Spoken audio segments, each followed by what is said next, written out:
ഇനിയിപ്പോൾ ഇന്നത്തെ ഈ 15 ദിവസം കോൺട്രവേഴ്സിക്ക് നോക്കണ്ട, ലാസ്റ്റ് ഡേ ആണല്ലോ.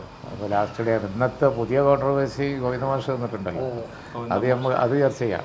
മറ്റത് താങ്കൾ പറഞ്ഞ കാര്യം ഒരു നനഞ്ഞ പടക്കാണ്, അത് കഴിഞ്ഞു പോയി. മഴയത്ത്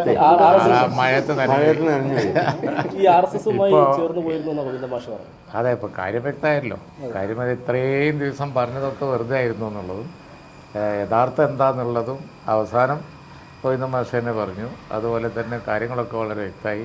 അവരാണ് എല്ലാ തരം കൂട്ടുകെട്ടുകളും മാറി മാറി വൈവിധ്യമാർന്ന കൂട്ടുകെട്ടുകൾ തരാതരം പോലെ ഉണ്ടാക്കിയത് അവരാണ്. അത് മറച്ചു വെക്കാൻ കഴിയില്ല. ഇപ്പോൾ ഈ പറഞ്ഞ ബന്ധത്തിൻ്റെയൊക്കെ ഫോട്ടോ ഒക്കെ അവിടെ സോഷ്യൽ മീഡിയയിലൊക്കെ പ്രചരിച്ചില്ലേ, അവരില്ല എന്ന് പറഞ്ഞതിൻ്റെ. ഇപ്പോൾ അവസാനം വന്നപ്പോൾ ഉണ്ടെന്നുള്ള സർട്ടിഫിക്കറ്റും വന്നു.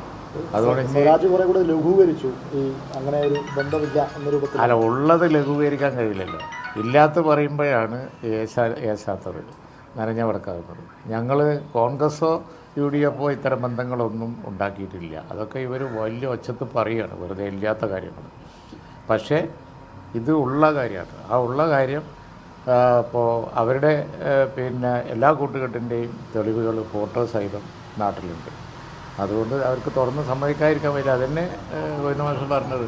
പറഞ്ഞതിനെന്താ മടി, ഉള്ളതാണല്ലോ എന്ന് പറഞ്ഞു. ഇപ്പോൾ ഈ സമ്മതിച്ചതും തുറന്നു പറച്ചിലൊക്കെ അത് യാദൃശ്ചികമാണോ, അതല്ല അതിന് എന്തെങ്കിലും ഉദ്ദേശം ഉണ്ടെന്ന് തോന്നുന്നുണ്ടോ? അല്ല, നിലമ്പൂർ ഏതായാലും കൈവിട്ടു പോയി.